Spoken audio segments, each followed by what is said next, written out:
wabarakatuh.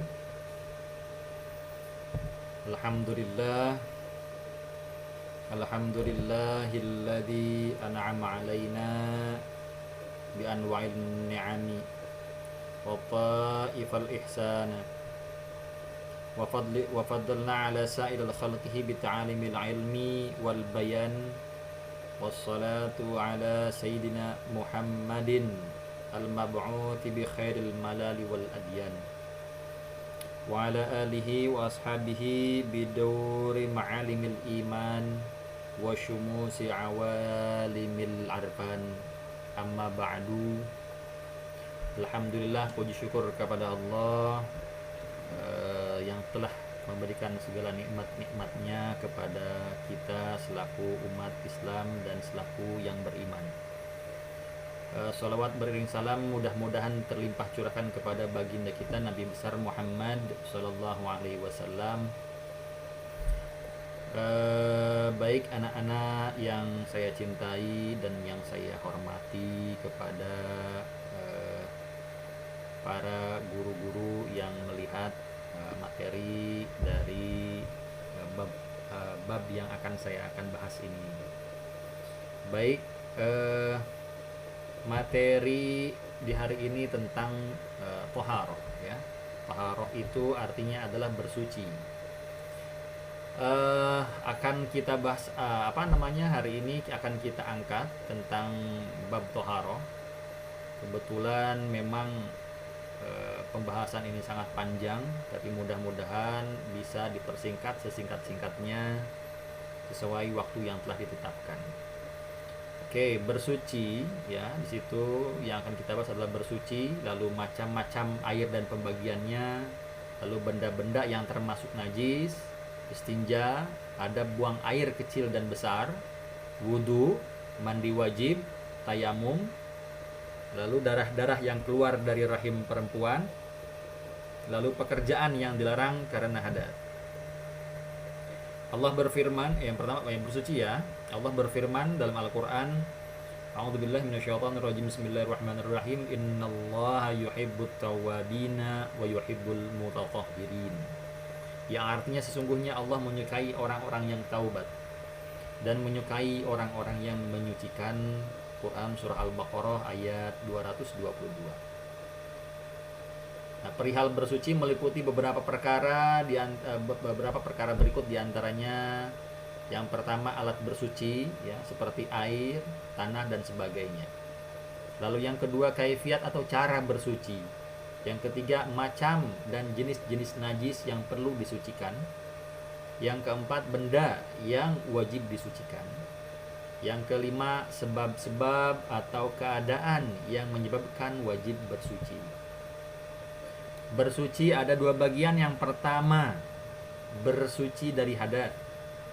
Bagian ini khusus untuk badan seperti mandi, wudu, dan tayamum. Yang kedua, bersuci dari najis. Bagian ini berlaku pada badan, pakaian, dan tempat. Lalu selanjutnya adalah macam-macam air dan pembagiannya. Yang pertama, air yang suci dan menyucikan. Yang kedua, air suci tetapi tidak menyucikan. Yang ketiga, air yang bernajis. Yang keempat, air yang makruh. Yang pertama, air yang suci dan menyucikan adalah air hujan, ya, air laut, air sumur, air es yang sudah cair, air embun, mata air di pegunungan biasanya, ataupun kalau misalnya di gurun-gurun juga ada, ya, oase-oase. Nah, perubahan air yang tidak menghilangkan keadaan atau sifatnya suci menyucikan, walaupun perubahan itu terjadi pada salah satu dari semua sifat yang tiga, yaitu warnanya, rasanya, dan baunya, adalah sebagai berikut. Nah, yang pertama, berubah karena tempatnya, seperti air yang tergenang atau mengalir di batu belerang. Yang kedua, berubah karena lama tersimpan, seperti air kolam. Yang ketiga, berubah karena sesuatu yang terjadi padanya, seperti berubah disebabkan ikan, ya. Yang selanjutnya, yang keempat, berubah karena tanah yang suci. Begitu juga segala perubahan yang sukar memeliharanya. Misalnya berubah karena daun-daun yang jatuh yang berdekatan dengan sumur atau tempat air itu. Nah, Selanjutnya, air suci tetapi tidak menyucikan. Nah, ini zatnya suci, ya, tetapi tidak sah dipakai untuk menyucikan sesuatu. Ada 3 macam. Yang pertama air kopi atau air teh atau air apa namanya, air kemasan yang manis-manis itu kalau sekarang ya banyak di Indomaret, di Alfamart dijual ya. Di Asongan juga ada. Nah, manakala lagi macet, lagi di perjalanan itu nggak bisa ya. Lalu yang kedua, airnya sedikit. Maksudnya kurang dari 2 kula. 2 kula itu banyaknya air 2 kula ya. Kalau tempatnya 4 persegi panjang, maka panjangnya 1/4 hasta, lebar dan dalamnya 1/4 hasta. Nah, kalau tempatnya bundar ya, maka garis tengahnya 1 hasta, dalamnya itu 2/4 hasta, dan sekelilingnya itu 3/7 hasta. Ya, sudah terpakai atau mustakmal, sedangkan air itu tidak berubah. Ya, sudah terpakai air itu, udah mustakmal ya, udah dipakai bersuci, sedangkan air itu tidak berubah sifatnya ya, dan tidak pula berubah dan juga tidak berubah volumenya, banyaknya air tidak berubah ya. Yang ketiga, air pepohonan ya, atau air buah-buahan seperti air yang keluar dari tekukan pohon kayu yang disebutnya dengan air nira ya, atau air kelapa. Nah, air kelapa juga nggak bisa tuh dipakai wudhu ya, dan sebagainya. Nah, yang ketiga, air yang bernajis. Air bagian ini ada 2 macam. Yang pertama, sudah berubah salah satu sifatnya oleh najis. Air ini sudah tidak boleh dipakai lagi, baik sedikit atau banyak, sebab hukumnya seperti najis. Begitu. Lalu yang kedua, air bernajis, tetapi tidak berubah salah satu sifatnya. Air ini kalau sedikit berarti kurang dari 2 kula. Tidak boleh dipakai lagi, bahkan hukumnya sama dengan najis gitu ya. Kalau air itu banyak berarti 2 kula atau lebih, maka hukumnya tetap suci dan menyucikan gitu ya. Lalu yang keempat, ada air yang makruh. Nah, yaitu air yang terjemur oleh matahari dalam bejana ya, selain bejana emas atau perak. Makruh untuk badan, tidak makruh untuk pakaian, kecuali air yang terjemur di tanah seperti air sawah, air kolam, dan tempat-tempat yang bukan bejana yang mungkin berkarat. Itu air makruh. Ya, selanjutnya benda-benda yang termasuk najis. Nah, benda-benda yang termasuk najis ya, suatu barang atau benda menurut hukum aslinya adalah suci selama tak ada dalil yang menunjukkan bahwa benda itu najis. Benda najis itu banyak diantaranya ya. Yang pertama, bangkai binatang darat yang berdarah selain dari mayat manusia. Lalu ada darah, ada nanah. Lalu segala benda cair yang keluar dari 2 pintu atau 2 lubang ya. Yang kelima, arak. Yang keenam, anjing dan babi. Yang ketujuh, bagian badan binatang yang diambil dari tubuhnya selagi masih hidup. Itu benda-benda yang termasuk ke dalam najis, kategori najis ya. Oke, lalu masuk ke dalam kaifiat atau cara mencuci benda yang kena najis.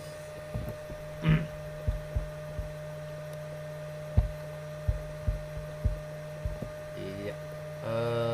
Yang pertama, najis mughalazah atau tebal ya, yaitu najis anjing. Nah, benda yang terkena najis ini, najis anjing ini ya, air liurnya itu hendaklah dibasuh 7 kali. Satu kali diantaranya hendaklah dibasuh dengan air yang dicampur dengan tanah. Kalau misalkan nggak mau repot, cukup dicelupkan aja ke sungai yang keruh gitu ya. Lalu yang kedua, najis mukhafafah atau ringan, misalnya kencing anak laki-laki yang masih menyusui ya. Cukup percikan saja ya, meskipun tidak mengalir airnya. Nah, lalu kalau anak perempuan itu sebaliknya dari laki-laki, nggak bisa dipercikan tapi harus dialirkan gitu ya. Kalau bisa pakai sabun gitu ya, itu perempuan.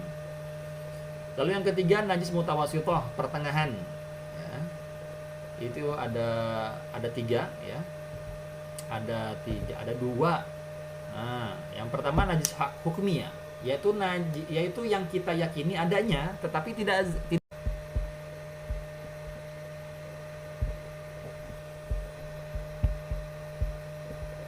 baunya mana nih? bau, rasa dan warnanya seperti air kencing yang sudah lama mengering sehingga sifatnya tidak telah hilang. Caranya cukup alirkan air, cukup alirkan pakai air aja udah gitu. Tapi kalau misalnya pingin lebih tambah yakin, pakai sabun aja udah ya. Lalu yang keduanya najis ainiyah, yaitu yang masih ada zat ya. Nampak, udah masih nampak itu kotorannya itu. Najisnya itu. Warnanya, rasanya atau baunya masih nampak, kecuali warna atau bau yang sangat sukar menghilangkannya, susah dihilangin. Sifat ini dimaafkan ya. Karena kan kalau misalnya udah nggak bisa, mau gimana lagi gitu ya. Caranya hendaklah menghilangkan zat, rasa, warna dan baunya pakai sabun berarti ya. Lalu istinja. Nah, istinja ini menggunakan 3 batu ya, menggunakan 3 batu setiap benda keras ataupun benda keras lah, apapun itu, lalu suci dan kesat ya. Kalau ada air maka lebih baik pakai air gitu. Kalau zaman dulu kan air itu susah, kebetulan memang adanya batu, ya udah menggunakan batu. Cuman kalau di Indonesia airnya melimpah, alhamdulillah, jadi ya menggunakan air gitu. Lalu yang kedua, adab buang air kecil dan besar. Yang pertama, sunnah mendahului kaki kiri ketika masuk ke dalam WC ya, ke dalam kamar mandi ya, dan kaki kanan ketika keluar. Lalu selanjutnya jangan berbicara kecuali berdoa dikala mau masuk ya, kecuali hal yang sangat penting sekali. Nah, lalu yang ketiga, hendaklah menggunakan sendal atau sepatu ataupun sejenisnya. Yang keempat, hendaklah jauh dari orang ya. Kalau misalnya dekat-dekat kesian juga ya. Lalu yang kelima, jangan di air yang tenang atau menggenang ya, jangan ya. Lalu yang keenam, jangan di lubang-lubang ya, jangan di lubang-lubang di tanah-tanah tuh, biasanya kan suka ada lubang gitu ya, itu jangan ya, takut ada binatang ya, nanti dipacok, nanti bahaya dipacok ya. Nah, kecuali lubang WC itu beda lagi. Nah, yang ketujuh, jangan sembarangan ya, kencingnya jangan sembarangan, lagi macet nggak bisa nahan ya, akhirnya dia sembarangan di samping mobilnya, dibukain pintunya ya biar nggak ketahuan orang, itu kan sembarangan ya, berdiri lagi ya, aduh.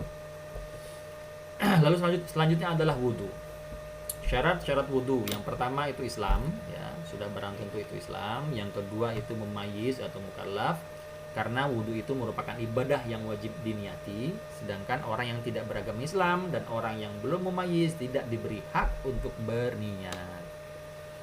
Yang ketiga, tidak berhadas besar ya. Kalau berhadas besar berarti mandi dulu ya. Yang keempat, dengan air yang suci lagi menyucikan ya. Yang kelima, tidak ada yang menghalangi sampainya air ke kulit seperti getah, tato dan lain sebagainya. Oke. Fardu atau rukun wudhu, yang pertama niat, lalu membasuh muka ya, membasuh kedua telapak tangan sampai ke siku ya, menyapu sebagian kepala ya, membasuh dua telapak kaki sampai kedua mata kaki ya, menertibkan rukun-rukun di atas, berulang-ulang 3 kali. Beberapa sunnah wudhu diantaranya membaca bismillah ya, yang kedua membasuh kedua telapak tangan sampai pergelangan, lalu berkumur-kumur ya, membasuh air ke hidung, kalau bisa disedot airnya ya. Yang kelima, membasuh seluruh kepala, artinya diginikan ya, membasuh seluruh kepala. Yang keenam, membasuh kedua telinga luar dan dalam ya. Yang ketujuh, menyilang-nyilangi jari kedua tangan, begitupun kaki ya, disilang. Lalu yang kedelapannya, mendahului yang kanan ya. Yang ke-9, membasuhnya 3 kali berturut-turut. Begitu. Yang ke-10-nya, jangan meminta pertolongan kepada orang lain kecuali sakit gitu. Yang ke-11, tidak diseka ya, kecuali ada hajat. Umpamanya sangat dingin airnya atau udaranya ya. Yang ke-12, menggosok anggota wudhu agar menjadi lebih bersih. Lalu yang ke-13, menjaga supaya percikan air itu jangan kembali ke badan. Maksudnya ke mustakmal nanti. Lalu ketika wudhu juga jangan berbicara kecuali ada hajat.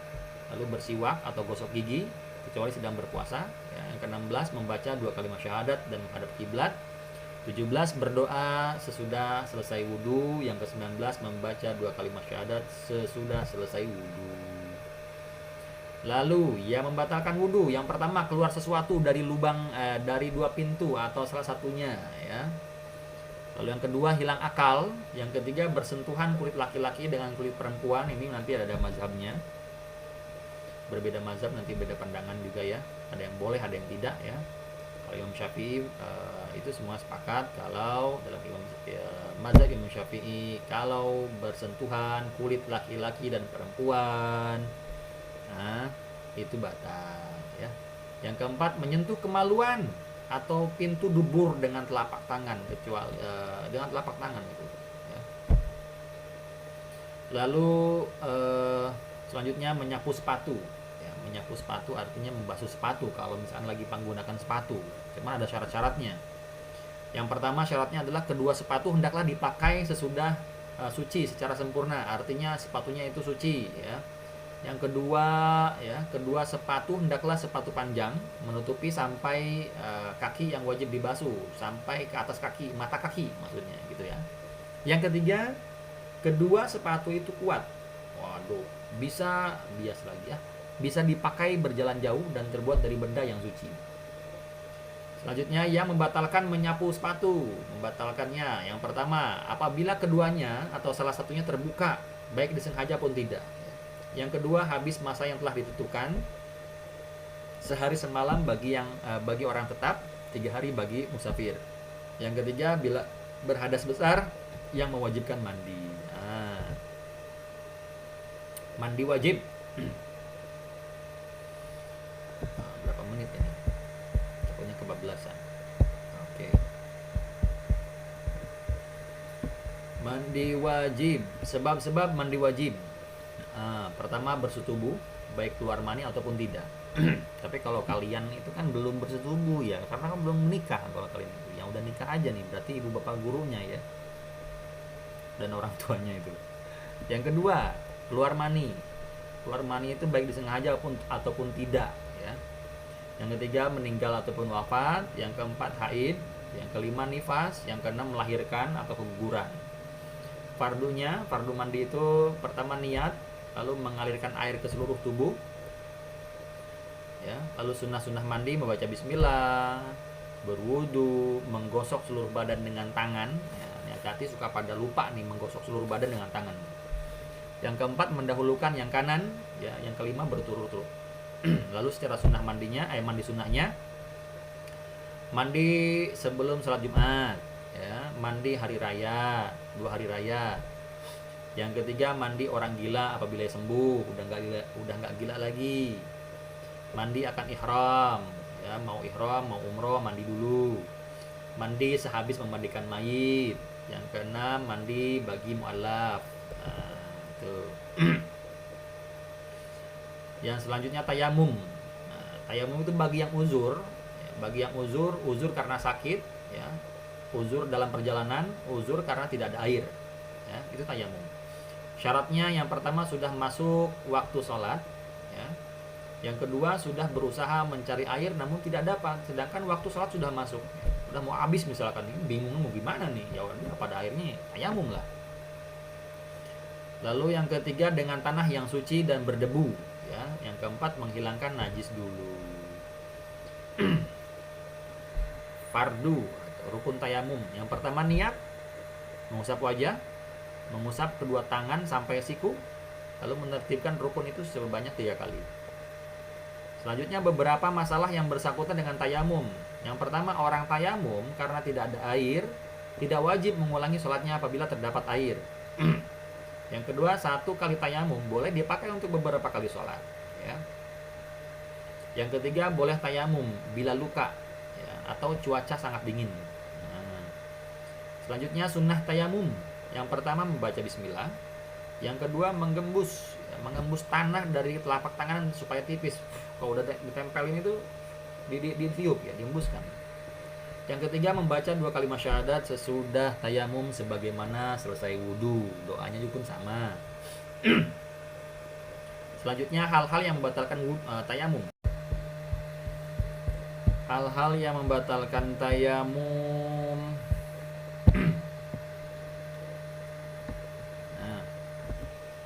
Satu, tiap-tiap hal yang membatalkan wudhu juga membatalkan tayamum. Ya, yang kedua, ada air sebelum sholat. Udah ada, misalkan udah hujan gitu ya. Nah, selanjutnya darah-darah yang keluar dari rahim perempuan. Yang pertama darah haid, darah nifas, darah penyakit. Nah, selanjutnya pekerjaan yang dilarang karena hadas. Ya, pekerjaan yang dilarang karena hadas. Yang pertama hal-hal yang dilarang karena hadas kecil. Di antaranya mengerjakan sholat fardu ataupun sholat sunnah, ataupun sujud tilawah, sujud syukur, atau khutbah Jumat misalkan, ya. Lalu tawaf fardunya itu mau sunnahnya ya. Yang selanjutnya menyentuh atau membawa atau mengangkat mushaf Al-Quran kecuali darurat. Yang kedua hal-hal yang dilarang karena hadas atau hadas junub ya. Yang pertama nggak boleh sholat, nggak boleh tawaf, nggak boleh menyentuh, membawa, mengangkat mushaf Al-Quran ataupun membaca Quran, lalu berhenti dalam masjid. Nah itu ya.